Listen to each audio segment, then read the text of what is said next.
Boa noite, pessoal. Seja bem-vindo à nossa primeira live, a live da Osiris Casais, Clínica da Obesidade.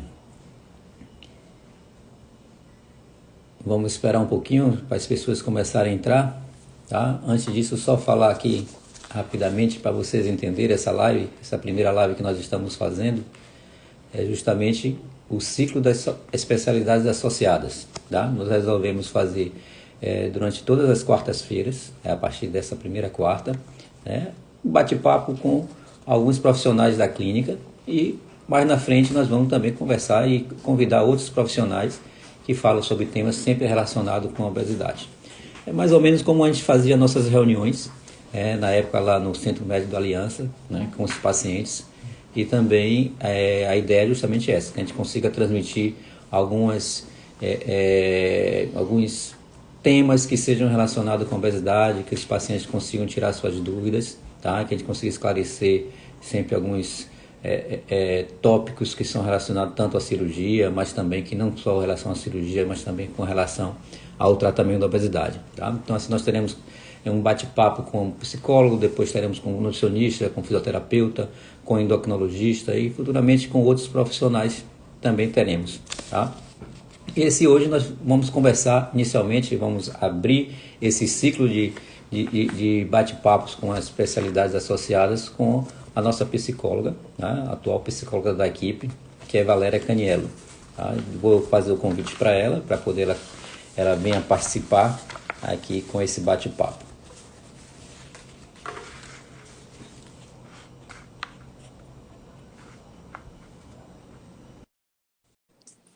Só um minutinho, que daqui a pouco ela entra. Deve estar recebendo um convite para poder começar a participar. Pronto. Aí está ela. Valéria, estão me ouvindo bem? Estou te ouvindo bem. Tá me vendo? Sim.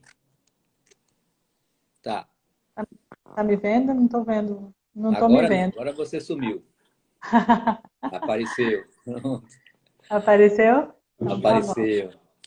Tá? Ah, para mim não aparece. Achei que aparecia eu também aqui. Larissa, assim. Não, já voltou. Bom, estamos aparecendo? Estou lhe vendo bem. Lhe vendo e ouvindo bem. Tá me vendo? Estou. Então Acho tá que bom. todos também Também estão. Tá? As tô pessoas estão vendo e começando a ouvindo. entrar para essa nossa primeira live, inaugurando esse ciclo. Tá?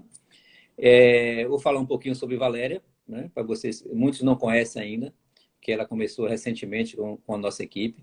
Tá? Valéria é graduada em Psicologia pelo Centro Universitário Estácio da Bahia, é especialista em Terapia Cognitiva Comportamental na Infância e Adolescência pelo INTCC, é mestre em Desenvolvimento Humano e Responsabilidade Social pela Fundação Visconde de Cairu, formação de facilitadores em dinâmica em grupo e relações interpessoais, e atualmente ela trabalha como psicóloga clínica no espaço Nova Saúde Bem-Estar e na nossa clínica Osiris Casais Clínica da Obesidade. E tem mais uma coisinha que ela não falou, ela também é escritora. Escreve livros infantis. Ela não mencionou isso, É. não sei porquê. É. Então seja Ah, bem-vinda, Valéria, à nossa primeira live, obrigada. claro. Seja bem-vinda à nossa equipe. Recentemente nós estamos começando essa parceria, né?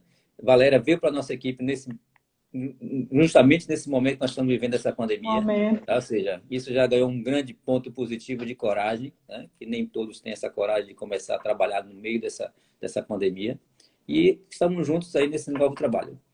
Gostaria que você falasse alguma Sim. coisa é, é, sobre essa nossa live e para depois a gente começar com as perguntas. As pessoas já estão começando a entrar, tem alguns colegas, pacientes que já estão aí.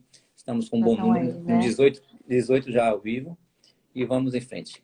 Então, Valéria, eu Sim, gostaria que você sim. falasse um pouco mais assim só de você, para a gente conhecer mais você. Ah, então, boa noite a todos. É um prazer estar aqui enorme com o Dr. Osiris, né, com esse trabalho que a gente começou agora, nessa pandemia, né, esse trabalho na clínica. E, e dizer assim, que é um prazer estar aqui falando de assuntos tão pertinentes, né, dentro de uma situação que a gente vive hoje, uma situação de pandemia, uma situação de ansiedade extrema, né? uma situação de medo, de segurança. Então, é um prazer estar aqui falando de assuntos tão pertinentes, né? Tá dando retorno aí? Não, Foi, né? deu um retorno aqui, mas já melhorou, já corrigiu. Tá bom. E além eu também não falei, mas eu também sou professora, também dou aula, não coloquei no currículo, mas também dou aula. A gente faz um pouco de tudo, né? Enquanto profissional. Mas é isso, estou aqui hoje para falar um pouquinho, para trazer um pouquinho essa discussão. Acho que é importante, né, a gente trazer essa discussão, poder falar, poder contribuir com vocês, né, que estão aí também neste momento de insegurança para todos. Então, é isso, estou aqui. Isso. Nosso tema hoje é sobre ansiedade, Covid, pelo tempo, essa pandemia que nós estamos vivendo. Né? E também vamos falar também um pouco sobre obesidade e sobre essa relação de ansiedade e obesidade. Nós temos pacientes que estão aí presentes, que com certeza estão vivendo esse período de pandemia com muita ansiedade. Tem uma mensagem de Daniela, paciente também, que está falando que ela está muito ansiosa nesse período. A gente vai tentar, nesse bate-papo, ajudar esses pacientes e esses colegas. Tá? Valéria, para a gente começar a entender melhor, eu gostaria que você falasse assim, com as palavras que as pessoas consigam entender com mais facilidade, o que é ansiedade e quando é que aparece, quais são esses sintomas, né, que a gente pode pensar em ansiedade e quando é que deve procurar um profissional. Sim, a ansiedade, né, ela é algo que todo mundo sente, todo mundo tem ansiedade. Eu costumo dizer que a ansiedade, ela também é boa, né? A gente diz que a ansiedade é um grande vilão, né? Mas a ansiedade, ela é boa. Essa ansiedade mesmo que eu fiquei antes de fazer essa live é uma ansiedade gostosa, né? Essa ansiedade antes de apresentar um trabalho, para quem gosta de apresentar trabalho, é uma ansiedade gostosa. Né? Então, assim, a ansiedade que precede um acontecimento é uma ansiedade boa, é uma ansiedade que te dá movimento, é uma ansiedade boa. Quando a ansiedade passa a ser uma preocupação excessiva com medos reais ou irreais, já começa a ser uma ansiedade que a gente chama já de patológica. Então, assim, sinais que a gente pode perceber, né, quando essa ansiedade pode começar. Medos irracionais, medos que não são reais, que não existem, né, ou medos muito grandes, que a gente potencializa esses medos. Problemas de preocupações excessivas, que você se preocupa excessivamente com algo, por exemplo, agora, nesse período, eu tenho atendido muita gente com transtorno de ansiedade, que chegou para mim com muita ansiedade, com muita dificuldade mesmo de lidar com esse momento de insegurança. Então, assim, preocupação de que pode acontecer algo ruim, preocupação de morte, preocupação de que a família, alguém da família pode morrer. Então, essa preocupação excessiva, esse cuidado excessivo, que é o que a gente fala que traz para a gente um adoecimento, um sofrimento, né? Um sofrimento de nos tirar o conforto do dia a dia, de nos tirar a estabilidade emocional. Então, a ansiedade passa a ser uma preocupação para a gente quando ela se torna grande demais. E eu costumo dizer que a ansiedade, ela sempre anda com um primo, que é o medo. É o primo irmão da ansiedade. Ela não vem sozinha, parecido, ela não chega sozinha. Toda vez que tem ansiedade, o pano de fundo é o medo. Então, medo de alguma coisa. Então, o que a gente tenta detectar quando uma pessoa chega com ansiedade muito grande pra gente que medo é esse que ela sente, né? Que medo é esse grande? Que medo, ela tem medo do futuro, ela tem insegurança com algum filho, ela tem... Né? Que medo é esse? Normalmente a gente faz uma hierarquia dos medos. Qual é o medo maior, o medo menor, o medinho, né? Para a gente entender como é que esse medo está funcionando, como é que essa pessoa está. E se esse medo ele é real, se ele é irreal, se ele realmente existe, se ele não existe. Outras coisas importantes assim, que a gente pode perceber, eu tenho tensões musculares com frequência, eu fico irritada com muita frequência, eu tenho problemas digestivos, eu não consigo dormir, a ansiedade também tira muito sono, ela atrapalha o sono, né? As pessoas às vezes acordam no meio da noite com uma preocupação excessiva, não conseguem dormir. Então, todos esses aspectos podem te ajudar a detectar se você está com uma ansiedade mesmo, que precisa de acompanhamento e precisa de ajuda, né? precisa de ajuda, assim, para entender, né? Quando esse medo se torna uma ameaça, quando isso se torna uma ameaça para a sua vida, então é importante que procure ajuda, procure um psicólogo. Às vezes é preciso também entrar com a medicação, às vezes a pessoa não dá conta sozinha, porque começa a entrar muitos pensamentos intrusivos, disfuncionais, e às vezes ela não consegue sozinha, às vezes precisa mesmo da medicação. Então aí o tratamento é com psicólogo, psiquiatra, para conseguir compreender mesmo esses pensamentos. Ótimo. Uma frase interessante que aqui um colega e amigo, Dr. Gilberto Abreu, colocou. Fala mais ou menos o que você disse, que a ansiedade é o excesso de futuro. Eu gostei interessante essa frase. O excesso de futuro. Você está sempre pensando o que vai fazer naquela ansiedade, sempre está querendo fazer e preocupado sempre com amanhã, com depois da manhã, se fizer isso, o que pode acontecer. Achei interessante isso. E outra coisa importante também, que é legal a gente perceber, que as pessoas que tendem uma ansiedade, que tendem a ter essa ansiedade exacerbada, são pessoas que têm excesso de controle, né? Então, elas querem controlar a vida, elas querem controlar todas as variáveis. Então, elas têm uma inflexibilidade maior, elas têm uma rigidez maior comportamental, uma rigidez mesmo de pensamentos, e elas necessitam controlar todas as variáveis. Por que elas querem controlar tudo? Para elas ficarem confortáveis. Então, eu controlo tudo e aí eu me sinto seguro. Quando eu controlo tudo, eu me sinto seguro. Mas nessa vida, a gente tem controle de quê? De que a gente controla? A gente não controla tudo, né? Não controla. Então, eu não tenho controle sobre tudo. Então, é isso, assim, é entender que não dá para controlar tudo que eu gostaria de controlar, e que a vida é um fluxo, que eu preciso compreender. Muitas vezes eu digo assim para os pacientes, olha, a ansiedade chegou, diga a ela assim, ok, você chegou, tô te vendo, tô percebendo. Então vamos entender por que ela chegou. O que é o medo que eu tô sentindo? Qual é o gatilho que disparou essa ansiedade? Senta aqui na cadeira, né? Fica aqui comigo, mas não ocupa a sala toda, não. Ocupa só metade da cadeira. E vamos ficar aqui juntos para a gente entender o que está acontecendo. É também não tentar represar esse sentimento, ignorar esse sentimento de ansiedade que chega.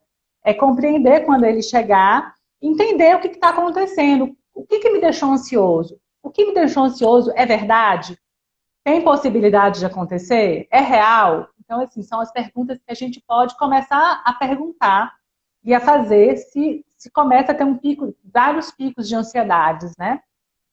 É importante estar... Então, tanto a ansiedade como o medo são coisas naturais, né? Praticamente todos têm. Acho que a diferença é que assim como a ansiedade e o medo, uns conseguem controlar mais e outros conseguem controlar menos, né? Você tem um lado bom também da ansiedade, né? Que é aquela coisa de você se preparar você, claro, é a minha primeira live. Já fui entrevistado, mas entrevistar eu nunca fiz. Então você já fica naquela ansiedade mesmo, né? Se preparando e ao mesmo tempo se controlando, né? Não posso ficar ansioso, tenho que me tranquilizar. Então acho que faz parte mesmo isso. Estou vendo aqui os comentários, né? Aqui falando do perfeccionismo. Meus filhos, seus pacientes, mandam um abraço. Um abraço para eles. Estão lá na Espanha, esses filhos de Gilberto. Estão passando bem. Que bom, que bom. E assim, a ansiedade, a gente também tem dentro da ansiedade a questão de luta e fuga, né? Então, o medo, ele traz esse comportamento de luta e fuga. Eu posso lutar ou fugir de algum problema, né? Então, esse medo que a gente sente, que tá andando junto com essa ansiedade, ele pode trazer esses comportamentos. Por exemplo, eu querer ficar só dentro de casa, não sair de jeito nenhum, por conta da pandemia, por conta de ter medo, né? Eu querer fugir das coisas, eu procrastinar, eu tenho um excesso de perfeccionismo que eu comece a procrastinar as coisas e comece a não fazer porque eu tenho medo de fazer errado, né? Então, assim, ela também dispara esses comportamentos. Outra coisa que pode acontecer num processo de ansiedade muito grande é a síndrome do pânico, né? E a síndrome do pânico, ela começa a dar picos de ansiedade inesperados. A pessoa começa a ter picos de ansiedade, às vezes no meio da noite acorda e tem picos de ansiedade, que é o medo excessivo da morte, é o medo de morrer mesmo. Então, picos excessivos de ansiedade, às vezes ela não entende por que que ela ficou ansiosa, alguma coisa deixou ela ansiosa, e aí a gente vai, assim, porque o que acontece normalmente na ansiedade? Normalmente alguma coisa acontece que me traz uma sensação de perigo, que aí vem o medo, e que eu fico ansioso com aquela preocupação excessiva, né? Só que, o que a gente chama de gatilhos. Só que nem sempre esse gatilho ele é só um pensamento. Às vezes ele está nas memórias das sensações, do cheiro, do gosto, né, do toque. Então, às vezes, a gente não se dá conta do que startou esse processo de ansiedade, mas foi também algo das memórias que a gente chama implícitas, que são as memórias que a gente tem das sensações. E aí a gente não entende por que está acontecendo essa ansiedade, por que eu entrei numa síndrome de pânico, por que eu startei esse processo, mas está ligado também a todas essas sensações que a gente tem corporais também. Então é importante também compreender o todo aí. Estou gostando que as pessoas estão participando aí, tem pacientes, tem outros psicólogos, tem uma psicóloga de Minas, Nivaldinha, conhecida prima nossa, lá de Minas, está participando. Um beijo para ela. Tem gente da Itália também, não vamos precisar falar italiano, ela tem português mesmo. Tá? Ela entende português também. Ela é italiana, ela disse que não, mas ela é italiana. Já era, estava há muito tempo, ela já virou italiana. Maria Helena, um beijo para ela, gente muito boa. Tá? Aproveitando o que você falou, tem muita gente que tem dúvidas e confunde. Às vezes eu acho até, pelo menos você falando de mim, às vezes eu confundo e não consigo distinguir quando é ansiedade e quando é síndrome do pânico. Não sei se as duas coisas se confundem realmente, uma coisa pode gerar outra. Qual seria a diferença entre síndrome do pânico e ansiedade? Então, ansiedade é esse processo da preocupação excessiva, da preocupação constante, que me tira um pouco do eixo, que traz um pouco de angústia, que me deixa nesse estado angustiante. A síndrome do pânico é como se fosse uma explosão disso, é como se fosse um pico desse processo. Ele vai lá em cima, é um processo que eu não controlo, assim. Nem a ansiedade também eu não controlo, mas ele é um processo que chega de repente. É algo que me tira do eixo, assim, que me dá muito medo. Os medos irreais, me deixa muito angustiado, traz a palpitação no coração, tremor, e aí eu tenho normalmente aquele momento de paralisação, assim, de não conseguir sair do lugar, de não conseguir fazer as coisas, de não conseguir me movimentar, de não conseguir fazer. Uma pergunta, de não conseguir fazer as coisas. Então, tem essa diferença, sim. Nem sempre, e todas as pessoas que têm ansiedade pode desenvolver síndrome do pânico? Não, nem sempre vai desenvolver síndrome do pânico, né? Eu costumo dizer que a síndrome do pânico, ela é o medo na panela de pressão. É como se eu fosse medo, e de repente ela vai explodir ali, né? Dentro daquele meu presente, né? Da minha vida, né? Ela vai explodir, vai trazer, e vai sendo avassaladora. E traz sentimentos avassaladores, porque eu não consigo saber o que está acontecendo, né? Muita gente não consegue explicar o que está acontecendo. E são medos, assim, às vezes medos inexistentes, medos de objetos, medos de coisas, pensamentos disfuncionais, medo de uma coisa que não existiu, né? Então pode ter várias variações aí. Certo. E ainda, falando de ansiedade, antes que a gente comece a entrar no outro tema, que é justamente a relação com o Covid.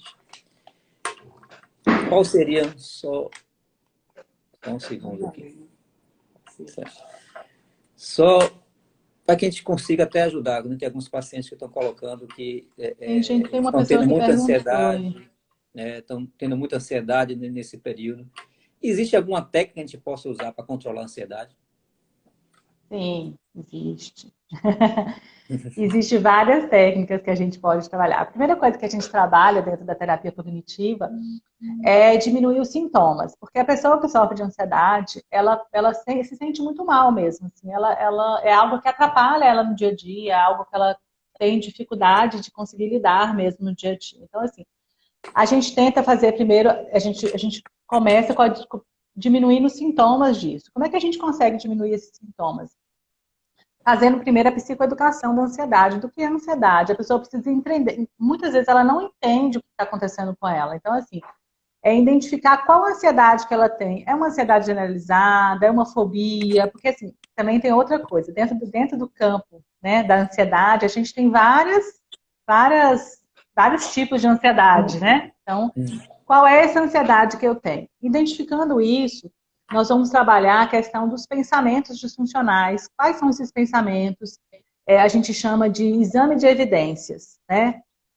O que, de fato, eu estou pensando existe, né? Eu trabalho muito assim com o paciente. O paciente chega para mim com muito medo do Covid, de pegar Covid, de ter Covid. Já tive paciente que foi parar na emergência achando que estava com Covid, tendo uma palpitação mesmo no coração, ou pacientes que vão para a emergência achando que está com problema cardíaco e tá normalmente com uma crise de ansiedade. Então, assim, o que é real do que você está pensando? Eu converso muito assim com os pacientes. É claro que o Covid existe, a gente precisa ter cuidado, a gente precisa ter todos os protocolos de cuidado, né? Mas a gente também precisa entender que a vida continua, que a gente precisa viver também, né? Então, assim, é um equilíbrio, né? É viver, lidar com uma insegurança, lidar com um momento de insegurança, mas também viver. Então, assim, quantas pessoas você conhece no seu ciclo que pegou Covid, né?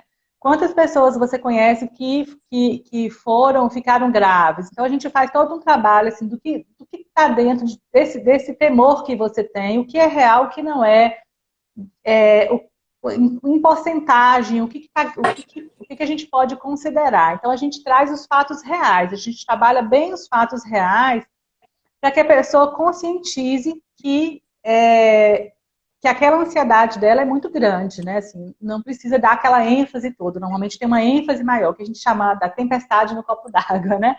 Então, normalmente tem uma ênfase. Então, a gente diminui isso. Trabalhamos o exame de evidências, que é as perguntas, né? Qual é a certeza que você tem que isso é real, né? Você acredita nisso? Qual é a evidência que você tem que realmente existe isso? Então, a gente trabalha a identificação dos pensamentos disfuncionais e das distorções cognitivas. O que são as distorções cognitivas? Nós todos temos distorções cognitivas. Todos. Quem tem ansiedade, quem não tem, todo mundo tem. Mas exatamente o que é as distorções? É eu maximizar algo que é negativo. Eu coloco de um tamanho maior. Catastrofizar algo que é pequeno, eu coloco como uma catástrofe. Super generalizar. Às vezes eu estou com uma tosse e acho que eu já estou com Covid. Então, a gente também trabalha quantos por cento você tem de distorções cognitivas, em quais situações você tem as distorções cognitivas. Então, são vários trabalhos, são várias técnicas que a gente vai utilizando. Outra técnica muito importante é parar de ver notícia. Para quem está com a questão do Covid, é parar de ver tantas notícias, porque muitas pessoas ficam vendo, assim, tem muita fake news, tem muito tudo. Então, a gente pede para diminuir a quantidade, assim, precisa ver notícia, precisa olhar, assistir um jornal, escolhe assistir um jornal só, só acompanha aquele, olha só aquele. E outra coisa que tem dado muito certo, tem ajudado muito, são as técnicas de mindfulness, que são as técnicas de meditação. Nada mais é que meditação, nada mais é que fazer mesmo um momento de silêncio, de escutar o silêncio, de se escutar, de prestar atenção na respiração, de se acalmar, de fazer uma progressão de relaxamento muscular. Então, assim, tem várias técnicas que a gente vai trabalhando de acordo com a demanda daquele paciente, de acordo com o que o paciente traz e como o paciente chega, né? Mais ou menos isso. Jean Moreira está perguntando aqui, se questionar os pensamentos pode ajudar também. Acho que é mais ou menos o que você falou. Né? É o exame de evidências que eu disse, questionar os pensamentos. Esses pensamentos são realmente reais, porque nós pensamos, e nosso pensamento ele é 1 segundo, a gente pensa muita coisa em 1 minuto, a gente pensa, passa pela nossa cabeça várias coisas, a gente não se dá conta do quanto de pensamento passa, né, na nossa cabeça. Então, prestar atenção a estes pensamentos, o que está acontecendo, né? Como é que esses pensamentos estão vindo, se são pensamentos disfuncionais, se são pensamentos verdadeiros, reais, não, porque às vezes está só no mundo dos pensamentos. A gente está sofrendo dentro deste mundo do pensamento. Então, é conseguir perceber isso. Tá? É interessante que você falou sobre sente uma dor de cabeça, as pessoas já estão pensando que é Covid, né? Já entrando um pouco já na nosso outro tema, que é o Covid, a situação que a gente está. Eu estou trabalhando num hospital no interior da Bahia e num setor de Covid, atendendo os pacientes de Covid. E, ultimamente, nas últimas 3 ou 4 semanas, tem chegado muito mais pacientes jovens, 18, 19 anos, 17 anos, 14 anos, né? Sentiu uma dor de cabeça, já está para lá achando que está com Covid. Tá? Assustado mesmo, jovens muito assustados. Às vezes você conversando, eu fico brincando, eu tinha que contratar, não era médico, não, eu tinha que contratar psicólogo para cá. Porque aí você conversa e começa a perceber por que ele está com medo, ele diz, não, porque tem minha mãe lá, eu fico com medo. Né? Então as pessoas estão com esse medo também, né, de que vai transmitir, que vai matar seu pai, que vai matar sua mãe. Tá um medo absurdo, né? Ou seja, é aquela ansiedade que chega a ser exacerbada, né? Porque todo mundo se preocupa, né? Ninguém quer contaminar ninguém, ninguém quer prejudicar ninguém, né? Pelo menos pensa-se que uma grande parte da população não quer isso. Mas também você tem esse excesso, né, de controle e esse excesso de evitar, né, contatos, tudo isso acaba sendo prejudicial para o outro lado, que é o lado que a gente tem percebido muito com relação ao isolamento. Tá? Sim. Eu queria aproveitar, já que a gente começou a falar de Covid, a gente sabe que o confinamento tem prejudicado muito o tratamento da obesidade. Né? A gente percebe isso até dos nossos pacientes, eu percebo isso em pacientes que chegam nos hospitais, né? E o pouco retorno que a gente está tendo ainda dos pacientes que já eram para estar retornando para as suas consultas. A gente sabe que esses pacientes estão sofrendo muito com isso. Eu queria que você falasse um pouquinho dos aspectos psicológicos que estão envolvidos com todo esse confinamento, né? Principalmente com relação à obesidade. Sim, então, vamos lá. Tem muita coisa. Muita coisa. Olha o tempo. Tem tempo ainda. Ainda tem bastante tempo. Ainda temos bastante tempo. Bom, nós temos duas coisas importantes, assim. Algumas coisas importantes que a gente precisa levar em consideração quando a gente fala de confinamento de pessoas dentro de casa, né? Assim, ainda mais quem mora em cidade grande, não sei se quem mora no interior talvez seja um pouco menos impactante, mas para gente que mora em cidade grande, né? Então, assim, é como se você parasse tudo, de repente, todo mundo dentro de casa. E aí todo mundo dentro de casa junto. Então, a primeira coisa que a gente precisa levar em consideração é que essas pessoas que estão dentro de casa, elas foram para dentro de casa e cada sujeito, ele é singular e ele está vivendo um presente diferente do outro. Assim. O meu presente não é o mesmo que o seu presente, não é o mesmo que o outro. Por que eu estou falando isso? Porque tem questões aí de trabalho, questões financeiras, questões de famílias, né? Assim, de relacionamentos familiares, né? Questões de filhos dentro de casa, de lidar com as questões dos filhos dentro de casa, lidar com essas questões de escola. Então, assim, tem todo um contexto dentro deste ambiente que virou o ambiente oficial de dentro de casa de todo mundo, né? Pelo menos no primeiro momento, que foi lá em março. Então, a gente teve todo mundo dentro de casa. Qual foi, assim, uma coisa bem que eu observei, assim, que aconteceu? Todo mundo ficou com medo de faltar comida.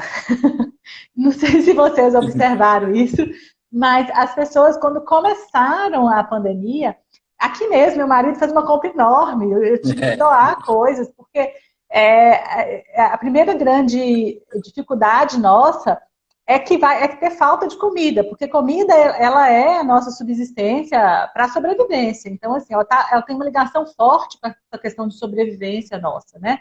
De sobreviver. Então, todo mundo encheu os armários de comida com medo de faltar comida. Com medo, poxa, vai faltar comida, não vou ter comida, né? Então, esse foi um primeiro grande fenômeno que aconteceu. E aí, junto a isso, vieram todas essas coisas, assim, que trazem uma pressão sobre o indivíduo, que é a questão, como eu vou trabalhar dentro de casa, como eu vou lidar com o filho tendo aula dentro de casa, e as relações mesmo familiares, de lidar com a esposa, lidar com os conflitos. E tem uma outra questão muito mais importante também, que é eu comigo mesmo. Que agora eu tenho que me ver. Agora eu tenho que me enxergar. Agora eu tenho que olhar para mim. Poxa, mas olhar para mim dói pra caramba, né? Olhar para mim dói, é doloroso me ver. É doloroso ver quem eu sou. É doloroso me ver nas relações com os meus filhos, o quanto eu não consigo ter paciência, o quanto eu estou ansioso. Então, assim, são várias variáveis que estão contribuindo. E aí a comida chega, o que tem de bom dentro de casa? Tem a comida, né? E a comida chega como um afago, como um carinho, como um prazer gostoso, né? Assim, um acalento. E a comida também tem uma ligação muito forte com a nutrição, né? Quando a gente vai visitar a mãe da gente, o que a mãe da gente faz? Uma comidinha gostosa para receber a gente, ainda mais eu que sou mineira, faz uma comidinha gostosa para receber a gente.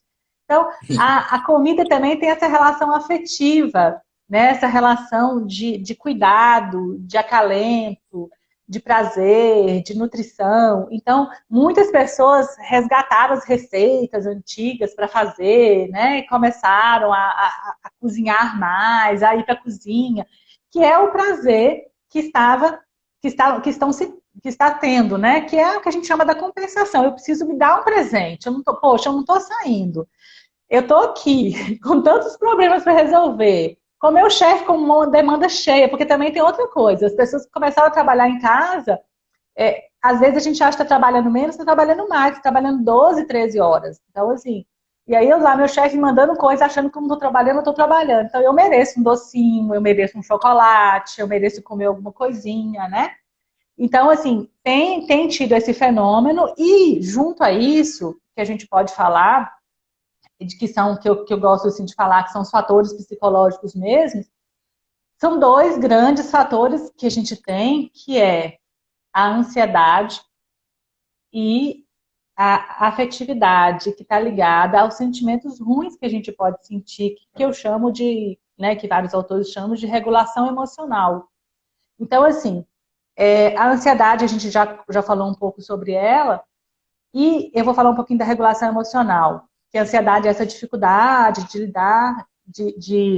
lidar com as preocupações, com o estresse do dia a dia, com as coisas que acontecem, com as angústias, com essa preocupação excessiva. E a regulação emocional é que nós fomos criados no mundo, né, no mundo consumista e no mundo de expansão, em que a gente não pode sentir sentimentos ruins. Eu não posso sentir tristeza, eu não posso sentir medo, eu não posso sentir segurança, eu não posso sentir raiva. Então, assim, esses sentimentos, quando eles aparecem, são sentimentos que são represados por muitas pessoas, são sentimentos que não são acolhidos, não são escutados, não são compreendidos. São sentimentos que eu não tenho direito, assim, né, de ficar mal, porque tem muita gente passando fome, por exemplo. Eu não tenho direito de ficar triste porque tem muita gente passando fome, e eu não estou passando fome.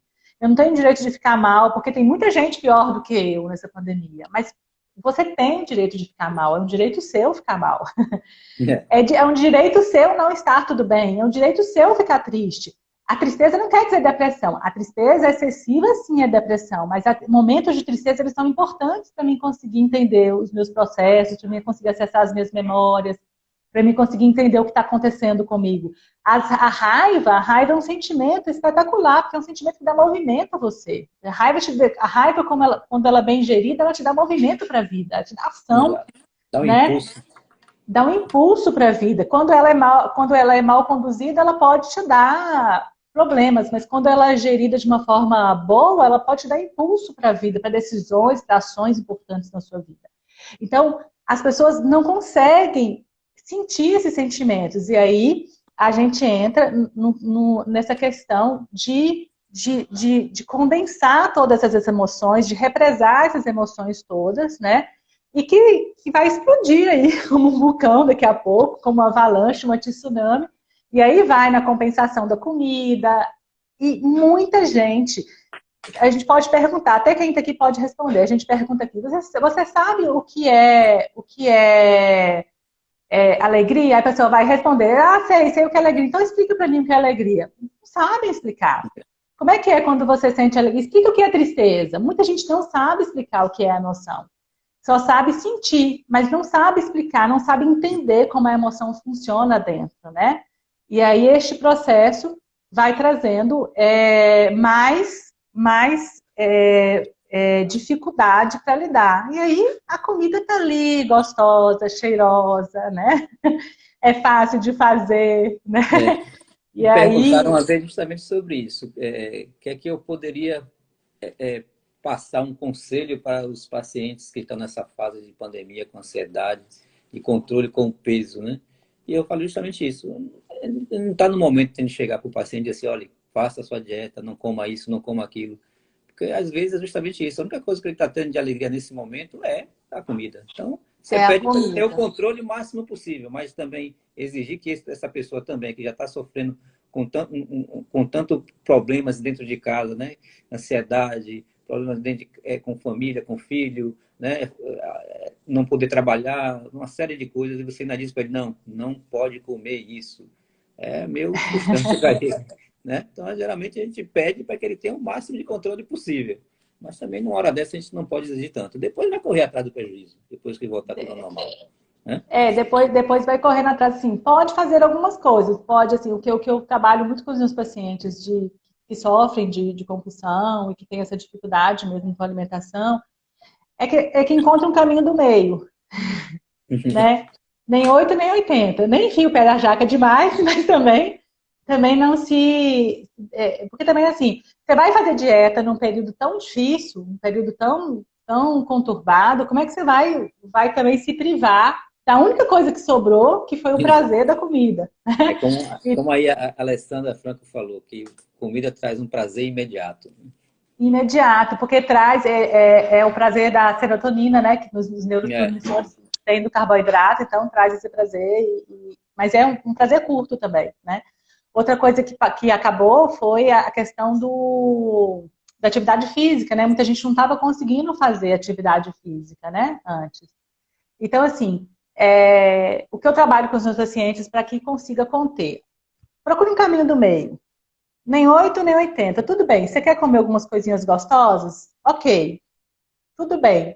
Mas qual é o momento que você gosta mais de comer as suas coisas que você acredita que sejam coisas que podem te engordar, podem te deixar fora da sua dieta? Escolha um dia na semana, né? Assim, siga uma dieta, eu nem gosto de chamar de dieta, porque quando a gente intitula assim dieta, né? Siga uma alimentação saudável, dentro de horários, né? Tem horário de acordar, tem uma rotina estabelecida. É muito importante que você estabeleça uma rotina com as crianças, uma rotina de alimentação. Porque também o que começou a acontecer foi que muitas pessoas não tinham mais rotina, dormiam e acordavam em momentos diferentes, à tarde, passavam a noite vendo séries, e aí perde a rotina mesmo, né? Então, assim, estabelece uma rotina, vista roupa para ir trabalhar dentro de casa. Você não vai sair mesmo com suas roupas, começa a colocar suas roupas para trabalhar dentro de casa mesmo. Escolha alguma coisa que você possa fazer de atividade física, nem que seja um relaxamento, nem que seja um alongamento, assim, alguma coisa que você possa fazer. Ah, Valéria, mas eu fiz tudo isso e eu não consigo fazer tudo na semana. Ok, tenha autocompaixão com você também, né? Assim, vamos estabelecer autocompaixão, que eu fiz a rotina e não consegui fazer tudo, mas o que eu consegui fazer? Eu consegui cumprir 50% dela, eu consegui fazer 60% dela, tá ótimo também, né? É um período atípico para todo mundo. Então, estabelecer isso. Outra coisa legal, quais são as atividades prazerosas que eu tenho dentro da minha casa, né? Quais são as atividades de prazer que eu posso buscar dentro da minha casa? Eu mesmo adoro...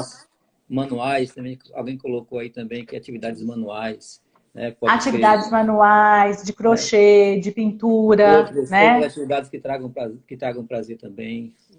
Tá? Que tragam prazer. Ler um bom livro, escrever. Eu gosto de escrever, ler um bom livro, assistir um filme, mas também tem atividades lúdicas, assim, que você pode criar com as crianças. Então, assim, várias coisas que podem te dar prazer. O que te dá prazer na vida?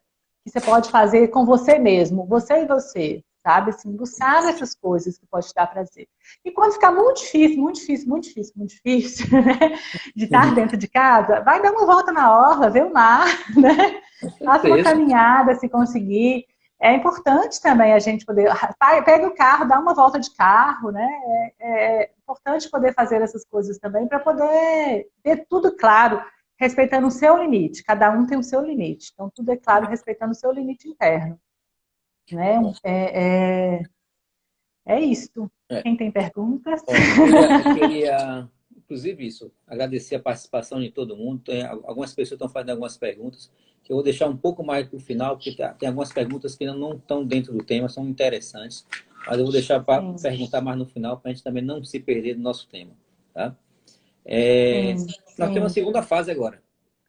Nós estamos na fase da pandemia, todo mundo dentro de casa, e agora nós estamos começando desculpe, a segunda fase, que é a fase de retorno, né? Retomada. As pessoas que estão voltando aos seus trabalhos, né? As pessoas que estão voltando às suas atividades normais, de uma forma lenta, mas estão voltando. Tá? E agora, eu acredito que vai ser um outro problema, que também pode gerar ansiedade. Né? É aquelas pessoas que estavam dentro de casa o tempo todo e agora vão ter que sair, vão começar a sair. E agora, como é que também se trabalha com essas pessoas agora? A gente tem aí... A gente teve a primeira, a segunda, né? E a primeira onda e a segunda onda agora, né? Que a gente chama, né? A primeira fase, que foi a fase de confinamento total, e agora já abrindo as coisas, já saindo, né? E todo mundo com muito medo aí da segunda onda de contaminação, todo mundo com muito medo de lidar com esses problemas mesmo, que é... Porque, assim, o que a gente entende é que quando a gente vê um leão, por exemplo, você vai fugir, você vai correr. No Covid a gente não vê, né? Esse é o grande problema. A gente tá muito inseguro porque a gente está vivendo num momento de tensão de um inimigo, né? Que a gente não vê, que a gente não sabe onde ele está, que a gente não consegue... assim, as pessoas que podem ter Covid, elas não têm uma plaquinha escrita aqui, tenho Covid, e não fiquem perto de mim, né? Não muda a cor, não podia mudar a cor para rosa, azul, né? Não muda a cor, não acontece nada. Então, é algo que a gente precisa enfrentar. E o nosso cérebro, assim, o que acontece? Ele gosta de coisas que ele consegue lidar com a rotina. Então, assim, tudo que é rotineiro, que ele consegue lidar com a rotina, ele consegue lidar melhor. Quando a gente tem que mudar tudo ao mesmo tempo, a gente entra mesmo em conflito. É como se entrasse mesmo eu tenho que criar tudo novo, eu tenho que estabelecer novas regras, eu tenho que mudar tudo, né? E aí aparece mesmo um momento de tensão, né? Como é que eu vou? Vou colocar luva? Não vou colocar? Então, assim, a gente tem duas pessoas, né? A gente tem aquelas pessoas que não têm medo, que é aquelas pessoas que vão, trabalham e conseguem lidar com isso de uma forma muito tranquila, de uma forma mais tranquila, porque também tem que trabalhar e entende que precisa sair, entende que não aguenta mais também ficar dentro de casa. Então, essas pessoas, elas sofrem um pouco menos, porque elas lidam com mais facilidade com esse novo momento, né? Elas conseguem ir de máscara, às vezes de luva, leva o álcool gel no bolso e faz os seus protocolos de higienização todo e conseguem lidar com isso. E tem aquelas pessoas que não conseguem lidar com isso. E aí, tem muito medo de sair. E aí, toda vez que vai sair de casa, starta o processo de ansiedade tremenda, né? Starta o processo de grande ansiedade, de grande medo, né? Pode até chegar um pânico, assim, de grande medo, né? E aí tem várias pessoas que saem de luvas, de máscara, só falta botar aquela coisa do astronauta, né? Eu tenho um paciente, inclusive, que tinha esse negócio do astronauta. Porque ele, inclusive, trabalhava na linha de frente, então ele tinha essa coisa, essa roupa do astronauta mesmo. E se ele se sentisse seguro assim também, que bom que ele estava se sentindo seguro, né? Inclusive, então, assim, fizeram essa pergunta. com Então, relação às pessoas que estão na linha de frente. Depois você fala. então, com as pessoas que estão relacionando de frente, a gente trabalha muito a questão da meditação, a questão da conscientização da ansiedade, e a gente tem uma linha da psicologia que chama a aceitação e compromisso. Né? O que é aceitação e compromisso? É aceitar o fato de que eu sou ansioso e que ela pode chegar a qualquer momento e me comprometer que eu posso entender o que a ansiedade faz comigo e como eu posso me ajudar naquele momento que ela chegar. Então, assim, para os pacientes que eu tive, né, que eu atendi, que estavam na linha de frente, quando eles chegavam lá no ambiente, eles começavam assim, ia atender um paciente que fazia exame que estava com suspeita de Covid. Já começava o tremor, já começava os pensamentos funcionais, aquele paciente que tinha a bombinha assim de coisa na mesa, limpava a mesa toda. Se alguém encostasse, limpava de novo. Então, nós fizemos um trabalho grande assim, com a questão das técnicas de mindfulness, de meditação, momentos do dia que ele pudesse tirar assim, para fazer uma meditação, assim, às vezes no momento de descanso, no momento que estava assim, na linha de frente, saiu um pouco para descansar e foi para o descanso. E aí, naquele momento, poder fazer escutar um pouco da meditação, de concentração. Teve uma pessoa que colocou aí trabalhar a espiritualidade, é importante também trabalhar a espiritualidade fortalece, independente de qual religião siga, de qual religião também fortalece isso, né? E aí a gente está lidando com essas pessoas que estão saindo para a rua, com essas pessoas que não têm escolha mesmo, né? De ter que estar na linha de frente e aquelas que não têm medo. Então, é trabalhar cada caso na sua singularidade, mas entendendo que esse processo é novo para todo mundo.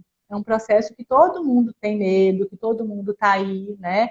E que a resiliência é o melhor caminho. Assim. A gente tem muita dificuldade com as frustrações, né? O ser humano como um todo, ainda mais essa nova geração de 20 e poucos anos, o seu exemplo aí dos jovens que estão chegando lá com essa coisa, eles têm muita mais dificuldade à frustração, ao processo de frustrar, porque assim, não foi só essa questão de retornar as coisas, mas de tudo, da viagem que foi cancelada, do casamento que foi cancelado, né, de tudo que eu deixei de fazer da escola, de tudo, de retomar todas essas coisas. Então também tem esse processo junto, não é só o processo de lidar com a insegurança, mas também o processo das minhas resoluções que vão acontecer. E trabalhar essas frustrações, né? Essa coisa de assim, de que eu também posso, eu tive uma frustração e como eu posso trazer resiliência para minha vida, como eu posso me levantar, né? Como eu posso ressignificar isso na minha vida, né? Qual é o meu propósito? Como eu posso ressignificar isso? Então, assim, não só ficar preso à ansiedade, mas também essa ressignificação de propósito, essa ressignificação de vida, essa resiliência que tudo isso pode trazer para as nossas vidas, né? Nós estamos tendo a oportunidade também de aprender muito com tudo isso, né? É um processo também não só de insegurança, de tudo, mas é um processo grande de aprendizagem também, né? Um processo que a gente pode aprender com tudo. É isso. Eu tenho uma opinião com relação ao pessoal da linha de frente. Concordo plenamente que a gente tem que trabalhar a meditação. Mas, ao mesmo tempo, eu acho que todos nós que estamos na linha de frente, a gente tem que ter consciência que a gente estudou para isso. Isso faz parte da nossa profissão. Então, a gente também tem que entender. A gente não pode dar um passo para trás por causa dessa pandemia, né? Pelos riscos que nós temos. Nós estudamos para isso. Quem acha que não estudou para isso, eu até peço desculpa que está enganado. Porque a gente estudou para isso. A gente estudou para lidar uma hora e acabar com isso. E bater de frente com alguma coisa desse tipo. Claro que tem alguns profissionais da área de saúde que não vão trabalhar na linha de frente. Mas os que têm na sua profissão, no seu lidar da profissão, que é diretamente com o paciente, né? Trata diretamente com o paciente, uma hora isso poderia acontecer. Então, a gente deveria estar todos preparados para isso, né? E, claro, todo mundo é humano, vai ter medo de chegar em casa porque estava atendendo, vai passar pela cabeça de todo mundo isso. Mas eu acho que a partir do momento que a pessoa é da área de saúde, ele tem que estar com isso na cabeça, que ele tem que trabalhar isso, porque ele é a profissão dele. Ele estudou para isso. Então, ele tem que estar preparado. A gente costuma chegar assim, foi até uma pergunta feita num curso de psicologia, um curso que eu tenho feito, né, de psicologia outro dia, eu falei assim, qualquer paciente que chegar para você, você atende? Eu falei, atendo. O paciente chegou, eu tenho que atender, né? De qualquer demanda, de qualquer problema, eu falei, agora, se realmente for uma demanda que eu não consiga ajudá-lo, porque tem coisas, por exemplo, eu não trabalho com psicoativos, se for um caso que eu não consiga, eu vou realmente encaminhar, mas é isso, a gente atende tudo que chegou, a gente atende. Mas é legal trazer isso, porque as pessoas hoje em dia elas não são treinadas emocionalmente para lidar com as situações, Exato. né? Essa questão do treinamento, as pessoas estão num momento de expansão, de conquista, de coisas e tal, e querem ter, fazer acontecer, mas eles não estão preparados para lidar com as emoções que podem vir, com as coisas ruins que podem acontecer, né? Então, esse Covid, ele trouxe muito isso para o nosso dia, né? Assim, para a nossa realidade. A gente não está preparado para lidar com as coisas, com as emoções, com o que pode Exato. acontecer. Tiveram alguns erros, né? E eu acho assim, não vou dizer que é o erro principal, mas um dos erros da condução dessa pandemia, né? De como tratar, de como se cuidar, vieram até um erro dos profissionais de saúde, né? De fique em casa. Acho que o profissional de saúde nunca deveria levantar essa bandeira de fique em casa. O lugar de se tratar é no hospital. Tem que ir no médico e se consultar com o médico. E a segunda coisa, foram muitos protocolos feitos para a proteção do profissional de saúde e não para o tratamento dos pacientes. Tá? Então, pelo próprio medo, né? Como colocaram, é muito difícil controlar o medo, é muito difícil, mas pelo próprio medo dos profissionais, foi forçado que se fizesse protocolo de proteção ao profissional e não protocolos para o tratamento do paciente. Né? Então, a briga era por EPI, a briga por isso, por capa, por não sei o que, por proteção, e todo mundo esqueceu que para mesmo paciente de Covid, você tem que examinar, você tem que tocar, você tem que fazer tudo, tem que conversar, não tem jeito, tem que ser assim. Tem que ser É assim. justamente pelo medo. Que não, E o medo também inibiu muita gente de procurar ajuda de outras demandas, né? Outros problemas de saúde, né? Então, muitas pessoas não tinham Covid, tinham outros problemas e não foi por uma Exato. emergência, não foi, porque ficou com medo de que algo pudesse contrair o Covid ou pegar, né? Então, também isso gerou também um medo geral na população, né? E pessoas morreram por conta disso, né? A verdade é essa, né? Está passando muito rápido, já está quase acabando o tempo. Passa rápido demais essa Será que a gente live. pode pedir para botar para mais 30 minutos de prorrogação? Está muito rápido. A minha dúvida é se é Tá 1 hora ou muito 1 hora e meia. rápido. Já vi que é 1 hora e meia, depois disse que é 1 hora. É uma hora, é só uma hora. É 1 hora, né? É uma hora. Vamos Entendo. ver se a gente consegue responder as perguntas que tem aí, né? Não tem Fizeram uma perguntas aí? pergunta interessante. Eu acho que é uma pergunta interessante, mas talvez foge do tema, mas consegui responder rápido. Que já vi trabalho sobre isso até com relação à fibromialgia e ansiedade. Ah, eu vi. Né? Eu vi, Eu eu já vi vi. trabalho realmente que tem uma relação. Eu queria que você respondesse rapidamente para. Acho que foi a Ana Tereza que perguntou. Foi a Ana Tereza. Ana Tereza que perguntou. Então, o Covid, assim, o que é a fibromialgia, né? É uma dor intensa que as pessoas têm, tem uma ligação muito grande com as questões emocionais, como a pessoa lida com as emoções, né? Nós sofremos de emoções, né? Então, tem uma questão muito grande de como a pessoa lida com as emoções e com o estresse, e conjunto a isso, com ansiedade. Então, tem uma correlação grande, né? As pessoas expostas em maior níveis de estresse podem amplificar e aumentar essa questão da fibromialgia, né? Pode potencializar a fibromialgia. Então, o que tem acontecido, não só com a fibromialgia, qualquer outra doença que a pessoa possa ter, não só de cunho psicológico, mas também de outros problemas, podem se agravar neste momento de confinamento, porque tudo que a gente tem pode ser potencializado, né? Então, se eu estou e não estou bem, tudo que eu tenho pode aumentar muito, pode ficar como se fosse uma panela de pressão mesmo, potencializado. E a ansiedade potencializa, sim, a fibromialgia, né? Gera um estressor maior e pode aumentar. E o trabalho é o mesmo. Na verdade, aí vai ter o trabalho medicamentoso com a dor e com tudo, e trabalhar as questões da ansiedade na terapia. Certo. Tem mais alguma coisa? Acho que mais alguma pergunta? Tem uma pergunta aqui de Ivana Teles, não sei se você conhece. Ah, eu conheço. Ei, Ivana! É a sensação de liberdade cerceada, perda de direito de ir e vir. Isso também acaba aumentando a ansiedade. Então, tem acontecido um fenômeno também que é assim, é a pessoa que quer sair, tá de saco cheio já do Covid, que quer sair de casa, que quer tá louco para sair, mas está com muito medo. Medo de, porque tem um filho com alguma dificuldade, medo de pegar e deixar um filho, medo de passar para uma mãe. Então, assim, essa coisa de querer a liberdade e ao mesmo tempo não ter a liberdade tem gerado, tem aumentado muito isso, né? Então, é um fenômeno que tem acontecido. E tem aquelas pessoas que não aguentaram mesmo a ficar sem a liberdade, saíram mesmo.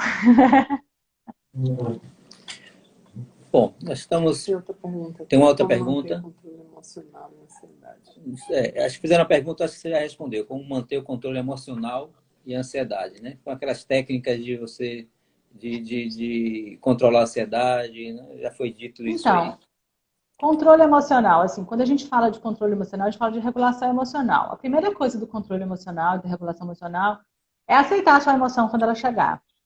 Então, assim, não adianta você querer represar a emoção e não sentir angústia, não sentir o medo, não sentir... É acolher mesmo a emoção quando ela chegar e perceber, assim, e olhar para você. A gente olha muito para o outro, né?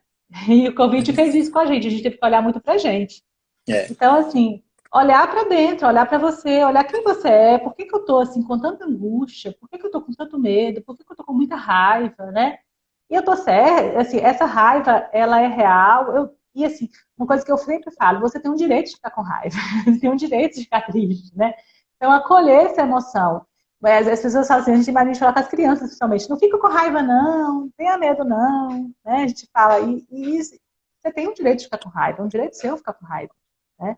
É um direito seu ficar triste. Então, essa regulação emocional é isso, é compreender o que a emoção faz com você. E outra coisa muito importante é se essa emoção ela está vindo com a força de algum fato que você já viveu antes, ou se ela é só de agora. Porque muitas vezes a gente traz uma emoção com a força de algum fato que a gente viveu lá na infância, lá na adolescência, e quando a gente traz ele muito grande. Porque a gente traz tudo, é a nossa criança que está vindo junto, ó, na emoção. Não é só a emoção, aquela raiva da agora, é aquela criança com raiva, aquela criança desamparada que está vindo com tudo agora. Então, quando starta esse processo da emoção, eu preciso perceber, sou eu adulto saudável ou sou eu criança também que estou nesse processo emocional? A gente brinca que a emoção é sempre a criança, assim, é sempre aquela criança que está na emoção, na birra, né? No medo. Então, é isso, é conscientizar deste processo emocional dentro desse aspecto, da ênfase que eu dou e do tamanho que isso fica dentro de mim. Se vem como uma onda, ou vem como uma tsunami, ou vem como uma avalanche, se vem lá de trás, se é só isso aqui agora que eu estou sentindo, né? Porque às vezes a gente tem uma reação desproporcional a um fato. E quando a gente tem uma reação desproporcional a um fato, né, uma reação desproporcional emocional, que eu digo, a um fato que acontece, a gente precisa perceber se essa desproporção ela está vindo carregada lá de trás. E aí tem coisas lá atrás que aí tem psicólogo trabalhar. Bom, agora estamos terminando 1 minuto e meio já, tá? Eu gostaria de agradecer. Vai ficar gravada, a gente vai deixar gravada no nosso Instagram, na Clínica Osíris Casais, né? Tem gente que já perguntou, a gente vai deixar gravado. E eu gostaria de agradecer a participação de todos, né? Chegamos aí, eu acho que a 32 ou 34 pessoas no pico. Tá? Para um primeiro live, eu acho que está muito bom. Quem sabe daqui a pouco a gente vai chegar a 1000 pessoas. Uau! Isso mesmo, vamos chegar. Agradecer a todos pela participação. Agradecer também a Valéria, tá? por esse bate-papo, foi muito bom. Controlei minha ansiedade. Estou relaxado agora. Tá? Eu também estou. Psicólogo também fica ansioso, viu, gente? Não é só você. Com você a palavra, Valéria, para agradecer antes que a gente encerre. Eu quero agradecer muito o convite do Dr. Osíris, né? Agradecer a vocês que puderam participar, estar com a gente, fizeram perguntas. Acho que é muito rico esse bate-papo. E toda quarta, né, doutora Osíris? Toda quarta tem, né? Toda quarta. A gente convidá-los vai aí. Toda semana, quarta-feira, depois a gente vai deixar Ajustando. uma vez por mês, a gente vai ajustando, tá? Então, aí, inicialmente, toda Então, quarta aí, tchau para para vocês estarem todos. presentes. A gente vai deixar gravado, tá? Para vocês virem depois aí, quantas vezes quiserem aí, esse bate-papo que foi muito bom. Tchau, tchau. Até a próxima Tchau. quarta. Tchau, tchau, gente. Obrigada.